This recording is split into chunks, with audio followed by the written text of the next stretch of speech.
katanya suhunya udah meninggal. Ini sudah meninggal. Sebulan yang lalu. Jadi aku kalau mau nyeritain itu juga kayak gimana, tapi nggak apa-apa, ini juga ada ilmunya juga di situ.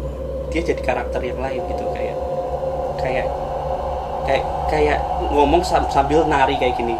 Dari situ semua kayak badan merinding semua, dari belakang tuh kayak banyak banget makhluk yang mau meraih aku gitu, tapi aku nggak berani nengok saking kayak banyaknya. Terus punggung tuh berat semua gitu loh. Itu kuntilanak itu mukanya serem banget, kayak orang habis kebakar. Jadi dia tuh ya koreng semua seluruh muka gitu. Terus juga hawanya juga dingin. Itu waktu itu jam 12 malam lebih gitu, tiba-tiba diperlihatkan mas sama sosok. Itu terakhir aku dilihatin sosok mas, tangan buntung. Ya, tangan buntung. Selamat datang di channel Jelas. Saat ini Anda sedang menyaksikan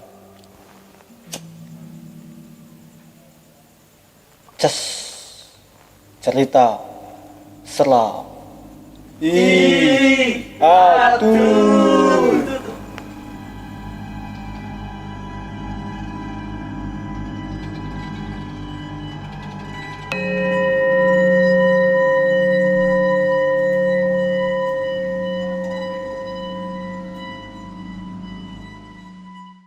Malam ini sudah kami hadirkan narasumber yang siap untuk menceritakan pengalaman selamnya.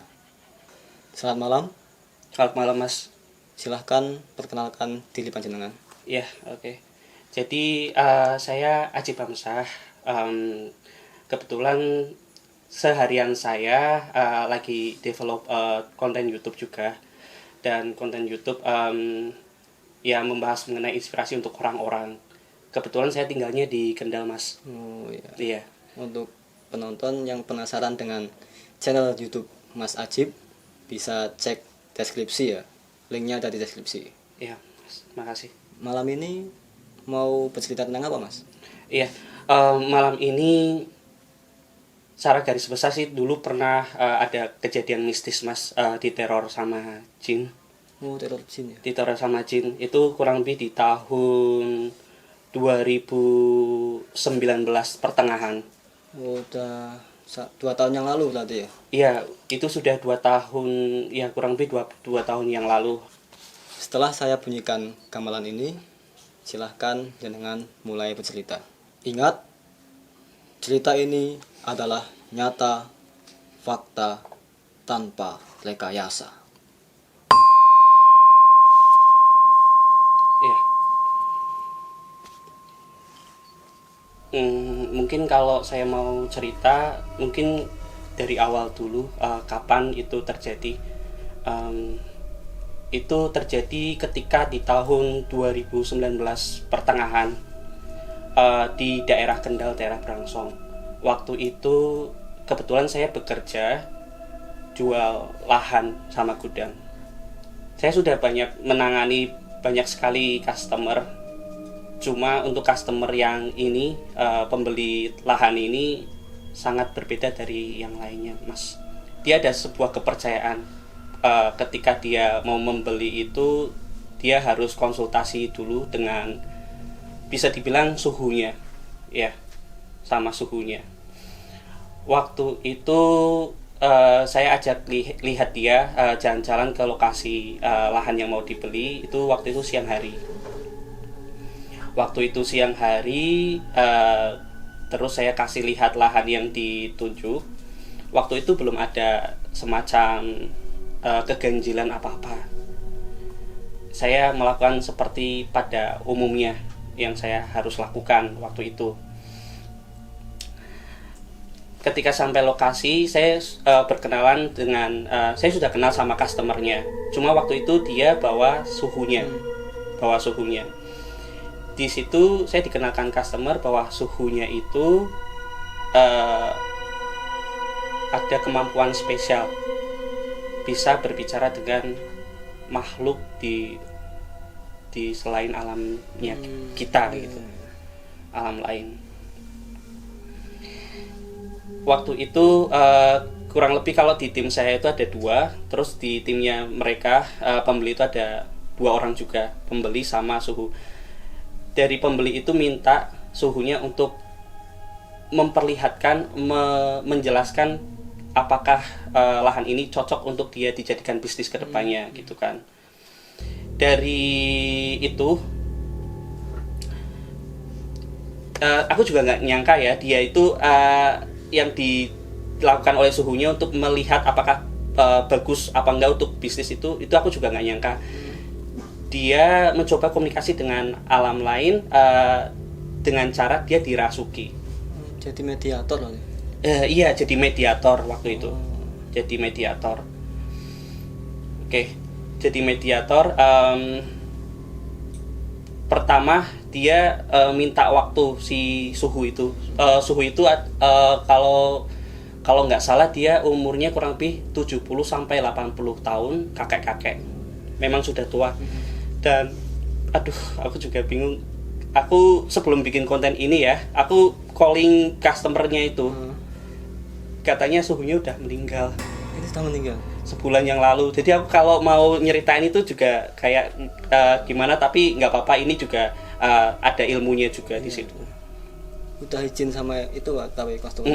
Udah. Jadi waktu itu jadi mediator kan. Dia dirasuki oleh penunggu yang di sana. Pertama dirasuki oleh perempuan Jawa.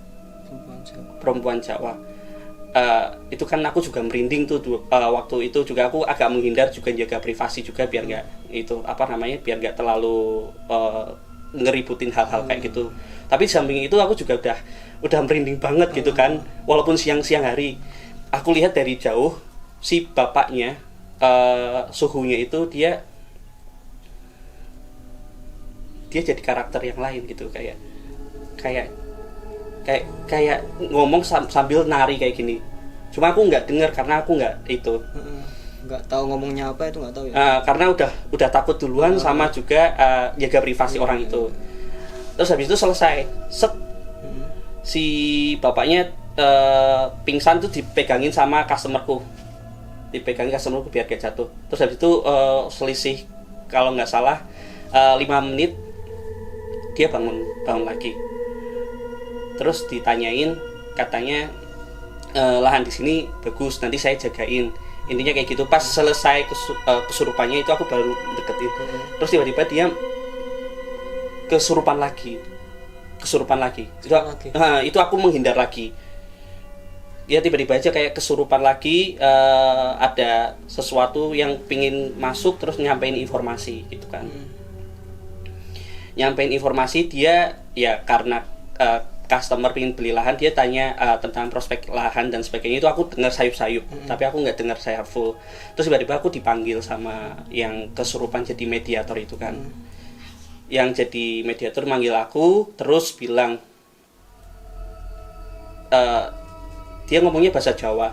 Aku orang Jawa tapi kurang ngerti dia itu bahasa Jawa, tapi bahasa Jawanya bahasa Jawa banget gitu. Halus mungkin ya. Iya.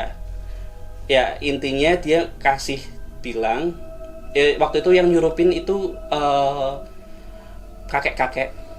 Iya, kakek-kakek. Terus dia bilang ke aku, nggak tahu tiba-tiba manggil aku.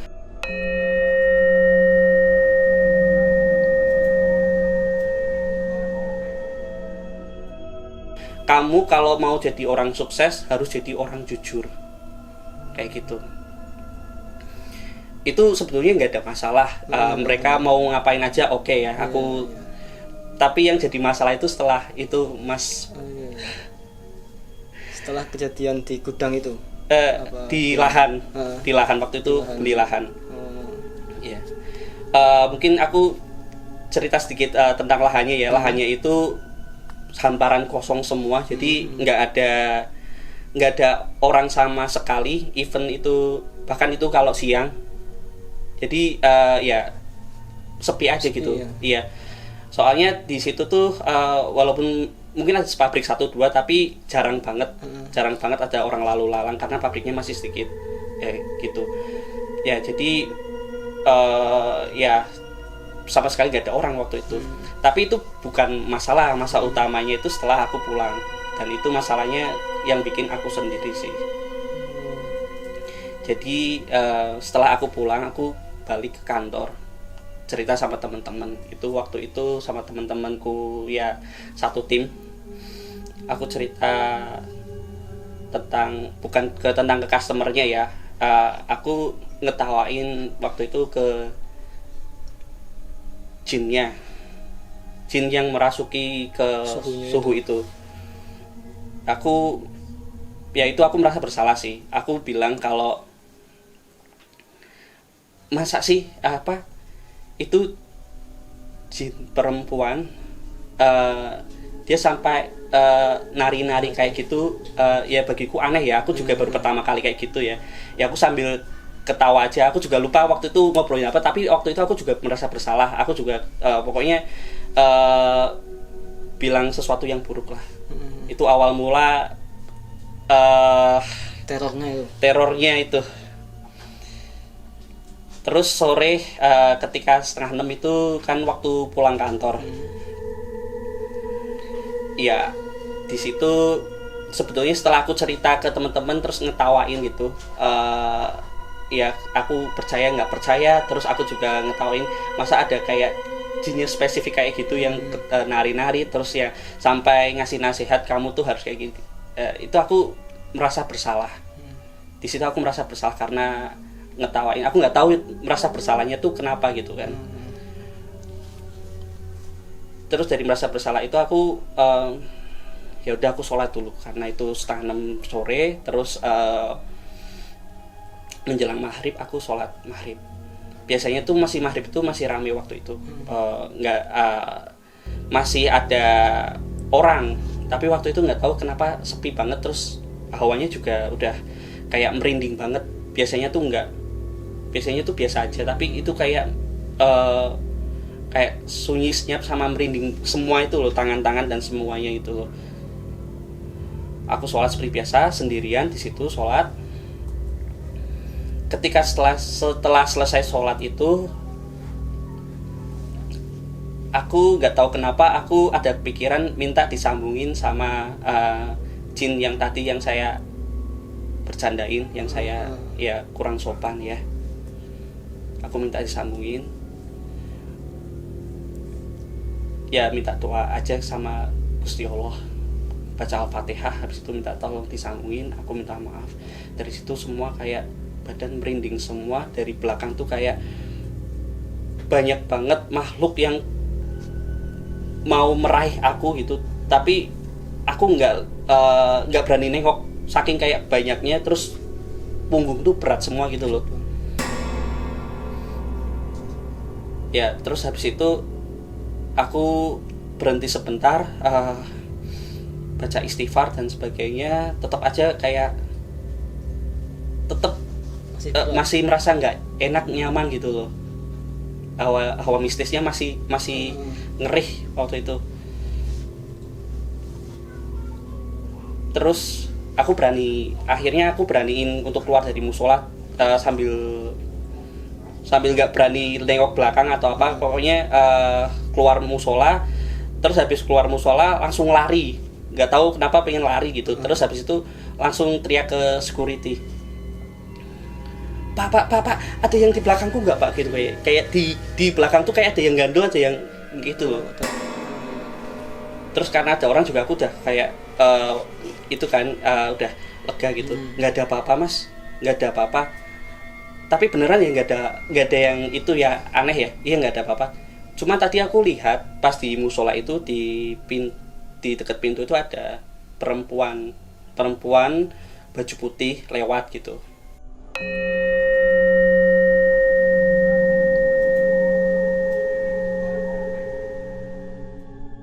Itu yang lihat security.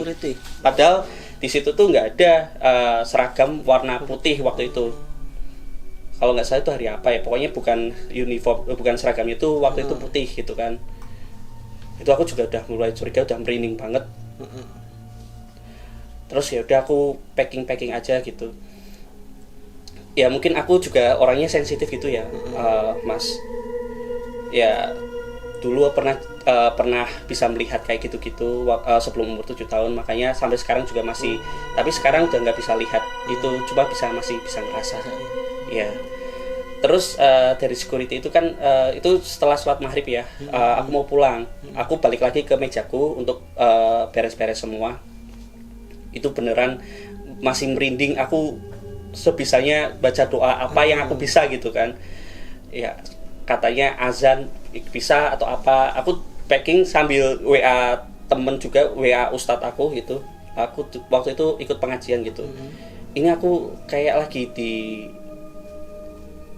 di teror makhluk halus gitu.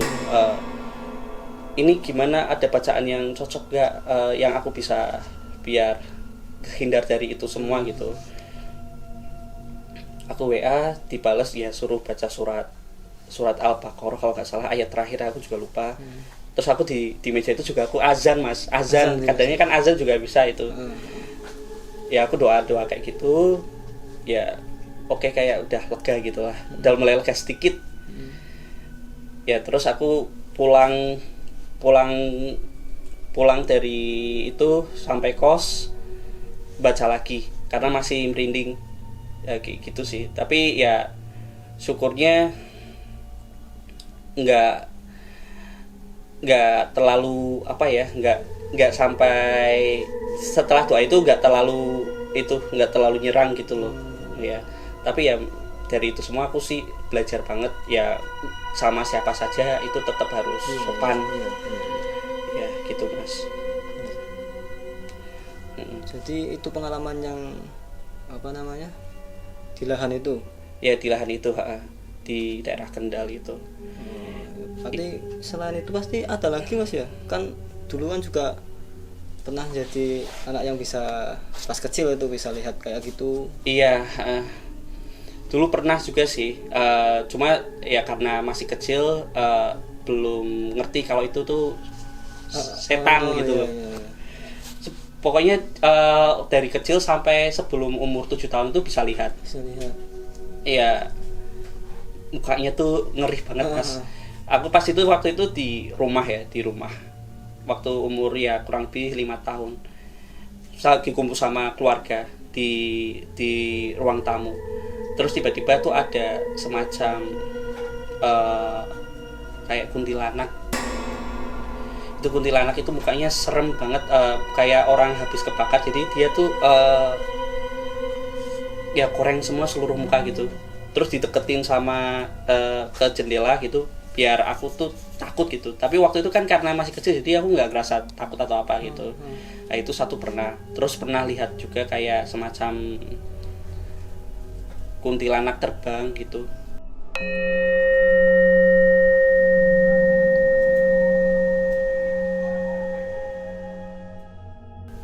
Kuntilanak terbang di rumah juga. Itu waktu itu pulang dari sekolah madrasah, maghrib kan pulangnya. Nah itu kuntilanak terbang dari sisi jalan kiri ke sisi jalan kanan kayak gitu. Jadi ya serem banget sih kalau diinget-inget. Iya. Tapi pas waktu kecil tuh belum ngerasa serem, tapi kalau diinget-inget pas gede wah serem banget gitu. Iya. Tapi by the way mas, ini kan yang cerita di Kendal itu ya. Jadi aku kayak merasa nggak enak dulu waktu pas kejadian yang sama suhu itu. Aku kan gunjing mereka. Nah ini aku juga ceritain lagi, tapi semoga aja nggak ada apa-apa. Insya Allah nggak apa-apa mas, kan nggak nggak ngetawain gitu, nggak ngetawain, nggak apa ya. Iya. Cuman sharing kan. Iya. Terus aku juga pernah mas waktu kuliah. Waktu kuliah itu semester terakhir skripsi. Ya maklum ya mas ya, nggak punya wifi di kos. Terus ya deadline semua karena skripsi kan. Nah, itu jam 12 malam. Waktu itu harus ngumpulin materi ke dosen pembimbing waktu itu besoknya. Aku datang ke sebuah kayak gazebo. Yaitu aku kampusnya di daerah Semarang, Gunung Pati. Wah, tahu ya pasti ya. Iya. Itu terkenal hutan-hutan semua, itu nggak ada penerangan apa-apa, aku harus ke gazebo untuk dapat wifi itu waktu itu. Jam 12 malam ya, waktu itu aku berani-beraniin aja soalnya udah pepet, besok harus nyerahin materi. Aku ngerjain skripsi ya, sangat fokus gitu mas. Tapi tiba-tiba ada distract kayak angin gede, terus juga hawanya juga dingin. Itu waktu itu jam 12 malam lebih gitu, tiba-tiba diperlihatkan mas sama sosok. Itu terakhir aku dilihatin sosok mas, tangan buntung. Ya, tangan buntung. Tuh aku langsung was-was. Tapi ya aku juga mikir skripsiku gitu kan. Ya moga aja itu cuma lewat gitu. Ya tangan buntung kayak gitu. Ya udah aku ngerjain skripsi sampai selesai, tapi sampai selesai pun tak buru-buru gitu kan. Udah ngerih banget gitu kan, tangan buntung. Ya udah gitu aja sih. Itu terakhir aku lihat penampakan yang nyata itu. Yang nyata ya, nggak mau lagi lah untuk lihat penampakan kayak gitu. Ya aku percaya sih dunia kayak gitu tuh ada, cuma ya intinya kalau aku ya tetap menghormati aja, nggak ganggu. Benar. Gitu mas, itu sih pengalamanku. Berarti ini udah selesai ceritanya? Iya udah selesai sih. Oke, nanti saya bunyikan lagi. Kemudiannya sebagai tanda Mas Ajib sudah selesai bercerita ya. Iya. Dari kru silahkan, ada yang mau bertanya? Ya mas, Monggo. ini kan tadi ini yang cerita yang di Kendal itu mas ya, yang masalah bukan pas di teror itu jenengan itu sembuhnya itu karena apa, tiba-tiba terornya itu hilang sendiri atau jenengan ngelakuin sesuatu gitu mas? Oh, terornya hilang sendiri gitu ya. Oke. Jadi gak hilang serta-merta kayak gitu sih. Jadi kayak tetap ada terornya, sampai sepulang kos tuh masih merinding gitu. Ya aku juga minta bantuan orang-orang yang menurut aku pintar agama gitu, dikasih bacaan-bacaan apa gitu. Terus aku baca, terus alhamdulillah juga bisa ngehilangin rasa was-was dia kayak aku gitu. Tapi waktu itu juga ya gak bisa diungkapin apa-apa ya. Jadi yang diserang itu kayak lebih ke mentalnya gitu loh. Yang lihat penampakannya itu bukan saya waktu itu, tapi security. Terus orang-orang yang tak ceritain kan bukan hanya Ustadz, ada teman-temanku juga. Teman-temanku juga merasa kayak khawatir banget. Tapi untungnya aku nggak apa-apa waktu itu. Gitu. Ada lagi? Jadi pas Mas Ajib ini buat skripsi itu kan di gazebo. Iya. Letak gazebo itu di mana mas? Apa di pinggir kali atau di alun-alun? Dan ketika tangan buntung itu lewat, jenengan juga mencium bau-bau bangkai atau bau bunga atau sebagainya. Iya. Jadi lokasinya sendiri gazebo. Kalau aku boleh cerita sedikit tentang kampusku. Kampusku itu salah satu kampus dengan visi untuk kehijauan. Jadi dia tuh banyak banget pohon-pohon beringin waktu itu di sekitar kampusku. Aku dulu tuh jurusan ekonomi. Gazebo-nya itu dikelilingi ada beberapa pohon beringin, benar-benar beringin. Terus ada juga di sampingnya gedung untuk belajar mengajar gitu kan. Tapi ya jam 12 malam pasti sepi banget, gak ada apa-apa, lampunya juga dimatikan gitu. Ya jadi lokasi gazebo-nya itu di antara ada gedung 3 lantai sama ada pohon beringin. Terus sampingnya juga ada lapangan hijau juga. Tapi minim pencahayaan waktu itu. Di gazebo-nya ada lampu, tapi lampunya tuh satu, ya harusnya ada lampu beberapa tapi dimatikan beberapa gitu loh. Jadi kayak sayup-sayup gitu. Terus untuk waktu itu ada semacam bau-bauan juga, bau-bau sampah gitu ya, bau-bau sampah, tapi nggak terlalu menyengat, tapi ada. Terus tangan buntungnya itu keluar dari pohon beringin gitu loh. Mungkin penunggunya ya Mas. Iya, mungkin ya. Cuma ya bener-bener tangan gitu loh, ngawe-ngawe gitu. Ngawe-ngawe. Ngawe-ngawe, tapi sambil Jalan. kayak terbang gitu. Terus lewat. Terus habis itu aku lihat ke laptop, terus lihat lagi udah hilang. Tapi baunya masih ada waktu itu gitu. Nggak tahu mau nemenin atau gimana ya. Mau nunjukin kalau dia ada warnanya. Itu ya. Kalau menurut saya sih salah jangan juga itu. Buat jam 12. Itu kan mungkin ganggu penunggunya mungkin. Iya mas. Iya, kepepet toh.